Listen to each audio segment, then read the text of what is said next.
ಆತ್ಮೀಯ H16 news ಅರ್ಥಾತ್ ಸಿದ್ದರಾಮಯ್ಯ ಸ್ವಾಗತ. ನಾನು ನಿಮ್ಮ M.I. ಅಥವಾ ಮಲ್ಲಪ್ಪ ಜೋದವ್ರ. ಆತ್ಮೀಯರೇ,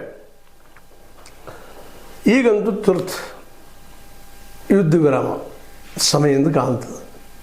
ಸಿದ್ದರಾಮಯ್ಯ ಮತ್ತು DK ಮಧ್ಯದಲ್ಲೇ ಈ ನಡುವ ಸಂಪುಟ ರಚನೆ ಪುನರ್ರಚನೆ ಏನು ಚರ್ಚೆ ಆಗಬೇಕು ಅಂತ ಹೋಗಿದ್ದರು. ಅದು ಮಾತುಕತೆ ಆಗಲಿಲ್ಲ. ಜೊತೆಗೆ ವಿದೇಶಕ್ಕೆ ಹೊರಟರು ರಾಹುಲ್ ಗಾಂಧಿ ಅವರು. ಜನವರಿ 8-9 ಬರ್ತಾರೆ. ಆ ಸಂದರ್ಭದಲ್ಲಿ ಇಬ್ಬರು ಕುಡ್ಕೊಂಡು ಬನ್ನಿರಿ ಅಂತ ಮೆಸೇಜ ನಮ್ಮ KC ವೇಣುಗೋಪಾಲ್ ಹಾಕಿದ್ದಾರೆ ಅಂತ ಸುದ್ದಿಗಳಿದ್ದಾವೆ.